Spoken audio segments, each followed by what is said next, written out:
അതിന് രാഷ്ട്രീയ പ്രവർത്തനം എന്താണെന്ന് അദ്ദേഹത്തിന് അറിയില്ല. മാത്രവുമല്ല, സമരം നടത്തുന്നത് എന്തിനു വേണ്ടിയിട്ടാണ്?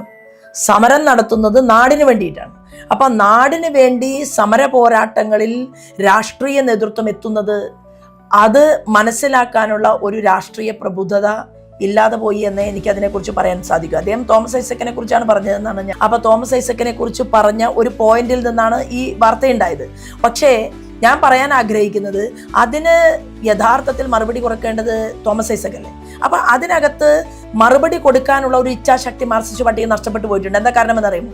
സമരം നടത്തിയവർ, അടികൊണ്ടവർ, തലപൊട്ടിയവർ, കൈയും കാലും നഷ്ടപ്പെട്ടവർ, ഇവിടെ ആവശ്യമില്ലാതെ, അതായത് സ്വാശ്രയ കോളേജ് വേണ്ട എന്ന് പറഞ്ഞുകൊണ്ട് എം വി രാഘവനെതിരെ സമരം ചെയ്യാൻ പോയി, ഒരിക്കലും ഒന്നും സംഭവിക്കില്ല എന്ന് പറഞ്ഞ, അവിടെ ജീവിച്ചിരിക്കെ രക്തസാക്ഷിയായിട്ടുള്ള ആളുകളെ സൃഷ്ടിച്ച ഒരു പാർട്ടി ഇന്ന് ആ സമര സംഘടനയിൽ പ്രവർത്തിച്ച സ്ത്രീകൾക്ക് സീറ്റ് വരെ കൊടുക്കാത്ത ഒരു പാർട്ടി, ആ പാർട്ടിക്ക് മൗഢ്യമാണ്.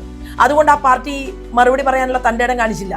പക്ഷെ ഞാൻ പറയാൻ ആഗ്രഹിക്കുന്നത്, അവരും പറയണം, അവർ പറയേണ്ടതാണ്, സമരം നടത്തിയാൽ സംസ്കാരം നഷ്ടപ്പെടില്ല, പക്ഷെ സമരം നടത്തുന്നവർക്ക് സംസ്കാരം കൂടി വേണം എന്നുള്ളത് വളരെ പ്രധാനപ്പെട്ട ഘടകമാണ്.